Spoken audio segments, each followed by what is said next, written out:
the stock market, meaning companies' new highs. I'm not fucking leaving. The show goes on. Nuts! They're nuts! They know nothing! An online network called Internet. Well, it's very hip to be on the internet right now. Welcome, my degenerates. The rest of your life starts right now on the 100th episode of Market Mania. The no bullshit approach to all financial markets, including Bitcoin, darknets, NFTs, and the largest casino in the world, the U.S. stock market. Today on Market Mania, we are going to give away an NFT. We are going to check if Tether is fully backed. The SEC is going after LBRY. So much drama in the LBC. TopShots are going to raise a shit ton of money today. And top story, one of my personal holdings, GOEV, disaster last night in the first ever earnings call as a public company. Matt Glantz, what happened last night? I mean, first earnings call, the same day they announced the CFO's leaving for another job. The CEO doesn't even enter the call. He's not even there. He's too busy. He's got something else to do that day. Who knows what that is? He's probably trying to equalize the pressure in that giant fucking dome right there, because what else could he be doing other than taking the first earnings call? Unreal. And they announced yesterday they lost their partnerships with Hyundai and Kia. That's no longer something viable for them. That was out of the blue. They also seem to want to change their strategy. Now they're not going to be partnering with technology to sell their technology to automakers. Now they're going to just go in on their own and make their own cars independently. And that was not the game plan when they raised the money, when they SPAC'd. So they basically SPAC'd all over everyone's face to raise $600 million, and now things are changing. Things are coming to light. Doesn't look good. Stock's getting buried. It's under $10, the $10 SPAC price now. So I feel bad for you because you own it. You trusted them. You trusted what they were saying, and now you're getting SPAC'd in the face. I lightened the load a bit this morning, but I mean, you got to just take a look here. I mean, it looked like the cool car, and like they were entering at that price point that wasn't the Lucids or the Fiskars. They weren't entering at that six digit price point. They were doing something for the people. It looked like the new VW bus to me. People are gonna like be 3D printing shit to put in that little pegboard. It just I love the technology. I thought the car looked cool, and I mean, it looked at platform for other stuff, and I mean, I can't imagine what Ehrlich was doing. Or is that Ehrlich Krantz Bachman there? I mean, what the hell was he doing other than the call? Brett, what do you think? Mike, it doesn't look like a Nikola, just as, it's not on the level of a Nikola, but it doesn't look good either. And, it gets me wondering how many of these EV companies were kind of embellishing things, maybe even lying and making things up, and just to raise investment capital. And once they got the capital, they eventually they got to come clean. I wonder how many more of these are out there. Speaking of capital, they do have a shit ton of cash on hand still. So I mean, like, they have a shot here. They have like 700 million still on hand. So I mean, they have a chance to make this thing. I mean, look at that. That thing was like, it looks like the mystery van from Scooby-Doo, like an updated version. Brett, I mean, that car's too cool, right? I mean, like, for $35K. Not for me. I don't know. I was just thinking with the name Canoe, I think you're up a creek without a paddle here on your holdings, Mike. I think we'll see a fair amount of other SPACs are going to just totally disintegrate as well, kind of raise into the FOMO. And then, as Matt's pointing out, the foundations of some of these companies may not be at all what they appeared to be during fundraising. Well, at least they didn't roll the thing down a hill. And I mean, at least they got a bunch of cash. So, I mean, I don't know. There's something. Speaking of a ton of cash, Brett Ritchie, your favorite platform, the Dapper Labs, the makers of TopShot, they just took a $305 million face shot. That's about half a GOEV right there from Michael Jordan and Will Smith. Are you getting jiggy with it today, Brett? I'm getting my portfolio is not getting jiggy with it. It is buried, but I love it. I think Michael Jordan is the most interesting investor to me here because he owns his own rights. Everyone, as soon as they sign up for Top Shot, saying, when are we going to get a Michael Jordan moment on the site? And Dapper's like, look, we don't know. Like he owns that. Now that he's invested, I think it's much likelier they can do a deal with Jordan to actually bring his moments to the site. There are a few other guys, I believe Kobe and some other like star legendary players that aren't part of the Players Association. So it's not that, or the Retired Players Association. So I think that this bodes at least somewhat optimistically for Jordan to get on the platform, which I think would be really exciting. I mean, I'm very bullish on Top Shot. I think they're going through some growing pains now, both on like the scaling side and then on sort of product releases. They went, in my opinion, like they just flooded the market with too many options, and there's like a lot of pain in the marketplace right now, but super long-term bullish. I think this is like anyone, a ton of people got shut out of this round. So it's a very hot product. Ashton Kutcher didn't, and 2 Chainz got in there. Necklace, baby. That's how we do it. Yeah.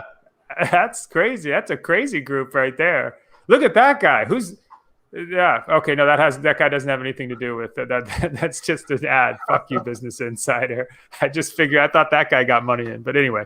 So Matt Glantz, are you in? You're in. You're getting pack drops and everything, right? You're playing this game, aren't you? So I've invested about, I don't know, like $21, something like that. I put 500 on the site, but I've only spent $21 on packs. And my account was worth like $600 at the peak. Now it's worth like 300. So I see these prices are going down a lot. I mean, I haven't traded anything. All I did was buy 2 packs and just like watch it. And that's all I'm planning on doing. I'm just taking the free money, just enjoying. It's just it's entertainment for me. It's not a money making opportunity. Dapper Labs now valued at $2.6 billion. Brett, that sounds high to me, but that what do you think? Low. I think it's low. I mean, one, if you look at they print like a few to several 100,000 a day just on marketplace fees. And then their pack drops, each pack drop's worth millions to them. So they need to balance that out. I've seen them claim this is the fastest growing marketplace in history. I don't know how they quantify that, but there's a lot of excitement. And again, they have the partnership with NBA. They have the partnership with UFC. Every other league sees the engagement NBA is getting from this product. They want in also. So it's not about specifically NBA Top Shot if you're investing in Dapper Labs. Like you're investing in this whole suite of products. Crypto kitties. You get your crypto kitties eventually on Flow. Like, and then they have Dr. Seuss. They have Dr. Seuss partnership coming, although that might be canceled now that Dr. Seuss is canceled. But pre-cancellation, they have a Dr. Seuss cards coming. So there's a lot. Like to me, I honestly think Dapper could be as big as like a Facebook level of company in this sort of futuristic world we're heading into. Do you need a green eggs and ham NFT? Like, is that something? Dude, I would like the number one. The number one of 50 green eggs and ham. Like that's a fire NFT right there. I'm aiming for the hop on pop myself and the Jordan, the tongues out. No, I mean, like that's gonna be I'll sell any Jordan. There's gonna be a card. I'm not holding a Jordan. Double contrarian right there. So that is going to be something that we're going to watch on this show for really a long time, probably. Top Shot, it looks like it's here to stay. But is LBRY here to say? There is so much drama in the LBC today. The SEC charges LBRY with securities violations for collecting $11 million. And just throw it up there.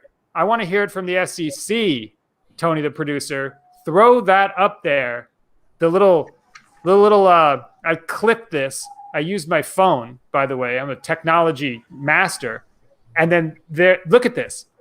It says LBRY used the capital it raised from the sales of the LBC, so much drama, to pay for the operational costs and to grow the LBRY network, which they said would cause the LBC to go up. So, I mean, why the fuck? What the fuck is wrong with this? You have a token. You say, all right, I'm going to sell you the token. I'm going to make the network. They did. And then the price of LBRY will go up if we make a good network, and then people can use it if it's got a utility. If people can pay it to unlock the content providers can accept it to post their content. And it says because LBRY is the largest holder of the LBC, so much drama. It's expected the profit from the appreciation. Why is this wrong? I mean, Matt, is this wrong? Does this feel unethical to you? Or this is just sort of, we just accept that the SEC can just always shit on anything that it wants to? I mean, it's just people got jobs to do. They need to keep themselves busy. Just like these SEC guys, there's so much to do, and there's not enough staff, so they just pick what's going to make headlines and try to help their own careers, and that's the way the world works. But Richie, it's bullshit. Yeah, I mean, I see your point, right? Like, it seems like it was a legitimate project trying to build this out. It seems like they got in trouble for not registering, obviously. And then potentially it said something there about how they promised it would go up if they succeeded. So depending what kind of representations they made around price, I think that could be what got them in trouble. It seems I do agree with you. Like, it seems like there's probably a lot of straight up egregious scams, whether in the EV sector, crypto, wherever, that people could go after. Not just a legitimate company that just didn't raise or didn't register their raise or something like that. If the SEC went after BitConnect, if they had a history of going after OneCoin, if they tried to stop that Pirate at 40 scam way back in the day, or Butterfly Labs, I mean, if they hit the highlights, if they actually hit the things that are harming crypto users, I wouldn't have a problem, really. I mean, not that much. But I mean, these are just, it's just like the last couple targets, BitMEX, I mean, it's just kind of like they just go after people that are collectible. And like Matt said, they want to make the headlines. And it just, I don't know. To me, it's bullshit. Ripple. Well, what do you think about Ripple? Ripple. Yeah. I mean, I don't cheer their going after them. That's not so much of this. That one's so hard because it's not like an outright scam, like a BitConnect. They were pretty egregious, though, Ripple, in my opinion. It's not like a OneCoin though. Like, they actually have something, and there are people that use it, and it kind of Ripple muddies the waters. I will tell you that, and I don't really cheer the SEC going after them.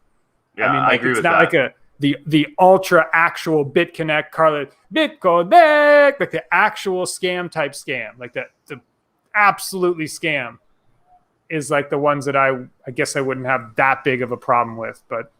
This one hurts. We have a library. Do we use library? We use library here, don't we? Yeah, it's at the bottom there. We got a Market Mania on library. We're trying to support them with the library.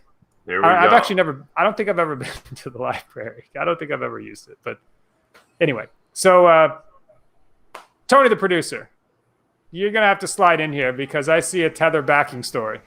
That's right. Tether is trying to encourage us all that they are totally legit and that all of their tethers, which as a reminder to the audience is a stable coin, which is supposedly backed 1-to-1 by a US dollar sitting in a bank somewhere. We don't know where, but somewhere, where you can trade in your USDT, your Tether, for an actual $1 bill somewhere. So they're coming out. There's always been questions around whether or not Tether was actually backed. And there's a lot of evidence that the price of Bitcoin has been artificially pumped by Tether, a lot of the wash trading. Am I hearing the X-Files theme right now? Yeah, exactly. There's a lot of theories behind Tether, and the problem is nobody knew whether they were actually backed or not, but it almost didn't matter. However, Tether now is coming out trying to say, hey, we are totally backed. You can trust us.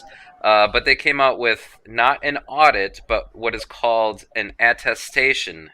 Now, an audit would have checked to make sure that they are fundamentally sound. An attestation is just basically like, yeah, we looked at your bank account, we looked at your Tether, the two seem to match up, but there's no proving whether or not that bank account was full as of yesterday, if it's going to be full tomorrow, things like that. So this is a good step for Tether, a good step for crypto overall, I think, because it gives it a little bit of legitimacy. But I'm still wondering, my radar's still pinging, and a great breakdown of it is this article I will send people to in a link in the description. So, there's the early Tether, the first audit was just a web page where it said that they were proving that they were back. They literally wrote a number. They said number of Tethers, and they said number of USDs in our bank account. They put up a page. This is like many years ago. And since somebody put that up as proof, I was like, and you do have to wonder how much that price of Bitcoin is propped up, 58.7K up a little bit today. But you got to wonder. But I also think fundamentally, it doesn't matter. Like I don't use Tether. I don't care about it. I know it's 30 something billion now of it is supposed to be somewhere. It's on every exchange. Everybody uses it. But I mean, I don't think it matters for the long-term use case of Bitcoin, ETH, crypto in general. And I think even if they like faked it till they made it type of approach, or even if Tether went under completely, I don't think it would be that big of a hit. It would be like less than a Mt. Gox type hit, and people would just go back off running. There's already a bunch of other stablecoin options, right? Like USDC partnered with Visa, as we covered yesterday. So you don't even have to use Tether. I know some exchanges, and it's more popular in Asia, so it has that network effect still, but their market share of stablecoin is dropping. So they're less important every day. If Tether got rugged, then there would be widespread pain in the crypto space, no doubt. I think it'd be short term though. I really don't think, like, it almost might be better because the Tether FUD is like hanging over the head of crypto to some extent. And then if you just rip that Band-Aid off, even if it did turn out they were totally insolvent, I think it would just be like a short term, okay, and then rally. We've seen a million things in crypto that seem like, oh my God, that's it for Bitcoin. And then it's like, no one cares. Glance is geeking out. He can't take it. I mean, I feel like we're back in 2017 talking about Tether and the X-Files and all this stuff. So can't take it. Let's get back to 2021, guys. Absolutely. The only final thing I want to mention before we move off this is that the price of Bitcoin is greatly affected by whether or not Tether will crash eventually. So let's keep an eye on Tether because BTC needs it. All right. It's definitely an interesting story. It is. All right. Yeah, let's do it. Let's get to it. So this is a crazy thing that we're doing, and big thanks to Bob. His name is not Bill, by the way, just in case anybody was wondering. And Bob made an NFT. We really appreciate it. And he made an NFT of the show, and we are about to give it away. We're not people here. We're not trying to sell it for 60 million. We got a picture of the NFT that he made. That was pretty cool. Let's see. Yeah, yep, Tony's pulling it up right here. Furiously clicking buttons right now because to get in on this, you had to. What do we make people? How do we even? We did a great job, by the way, with this. This is wonderful. So there's the Market Mania Vegas fan art. That's good. SCSU Hockey 10. Give him a follow on Twitter there for making this. Yeah, and OpenSea. Give him a follow on it. I don't even know if that works. So these are the only people. Holy shit, we finally got a wheel on the show. Love it. This is finally. So it is great. It actually is kind of great. This is everyone from my participants list so far. Be sure to comment if you want to get in on this, because that's the only time it shows me your name is in the comments here. So, you have only a few it's not the more chat seconds. on the right window? Anybody. If you see a name, just throw them in there. I don't know. This isn't, this is not certified. The SEC is probably going to come after us for this one. We didn't register this or anything. We're just giving it away. Don't do it, guys. We're just giving away an NFT. We're not trying to hurt anybody. We're not just rolling down a hill. Yeah, go look at them. Go look at the I want an roller. NFT of the Nikola truck down a hill. The one of one. Trevor, I wouldn't be surprised if he did that too. Just mint that. The Fire Festival NFT sold for like $600K. I saw that. It was Ja Rule. Why did we do that? Freaking wheel. No, he's getting everybody in. He's want to make sure everybody has like a good. Getting everyone in. Oh wow! Oh, look at this. Boom! Now we got people in the wheel. Now we got some people in the wheel here. So pretty soon, and again, this Scott wants to get in. People are. Oh, now they're coming. Okay, so give Tony a few moments. We will, for one of the first times, we will slow down the show. It's usually a fast-paced, in-your-face show, but we will let everybody get in here because this is one of those moments that you want to be a part of. We understand. It's a big audience. It is exciting. And you want to have your fair share. That looks like half the wheel. If it ends on 0, I'm sorry, we're just burning the NFT. Okay. I think I got... all the names here. We got to get this thing going. So, Tony, I hate to tell you this. What? It looks like now 3/4 of the wheel, maybe 66%. Spin till you win, man. Here we go. Yeah, that's fine. Here we go. Yeah. All right. It's If going. it's 0, we're not burning it. We'll just respin it again. Oh.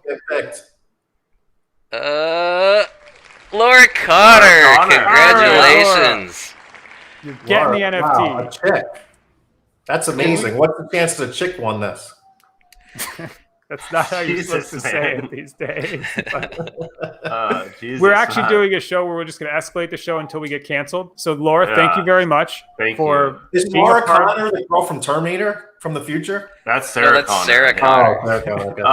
Laura, That's just if you have Twitter, please message us there, or I Yeah. guess figure out another way to contact us. Yeah, don't DM any of these guys, please. They'll get too excited. You can Okay, also really. you can also email us at the bottom there, marketmania@protonmail.com, and I'll get it there. So thank you Laura everybody for Connor, watching. congrats. 100 episodes. This has been totally cool. I'm gonna get out of the way so we can get some picks of the day going. But thanks to our audience, you guys are the best. We got to Hopefully bring this Laura's wheel. really a woman and not a catfish.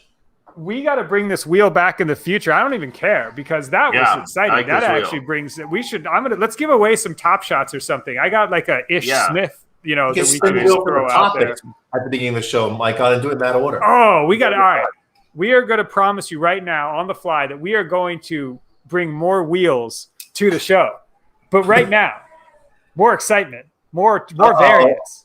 Look at It that. is Laura fun. Connor is not a girl, as suspected. It's some guy using his girlfriend's account in the chat. That's what he said. See, I'm on to this stuff. On brand. All think right, it was all amazing. right. That's Listening. a good read. That's a good read. On brand for Market Mania. So, Tony, without further ado, we have officially given away the NFT. I mean, not officially, but we've chosen the winner. And pump in the Market Mania pick of the day.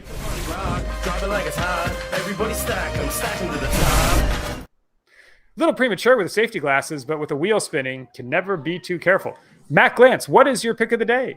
Well, I was picking Tesla, but when we were doing an hour before the show, Tesla was 690 something, 693 when I was picking Tesla. Now it's up like 6 or 7% from there. 590. I guess I'm still picking Tesla, but it's 627. I don't know what happened. It's up 2.5% What a move on turnaround Tesla. in Tesla this morning.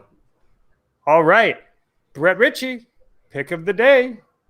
I'm rolling with Nike. There's a little bit of negative news about Nike. They're down a bit. I think they have the greatest slogan of all time. Just do it. It's so good for an athletic company. Just do it.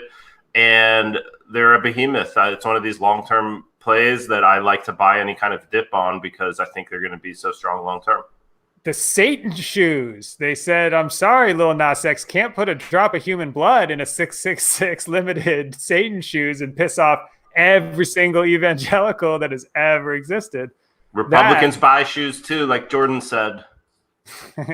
It's a crazy happening. If you check out Lil Nas X's Satan shoes, that has caused a hell of a hubbub on that Twitter. And I'm gonna have to go with just I got wrecked on GOEV. It wasn't investment advice, so I'm just gonna hit you with SPY. Can't lose on that one over the long term. So just back to basics. Yes, close to all-time highs. Not investment advice. Do your own research. And sorry about GOEV. And I got wrecked too. And then SPY. We're just going back to basics. By the way, if you ever just want to turn this show off and never think about investing, just dump it in a SPY. Go on with your life. Don't need to think about this stuff every day.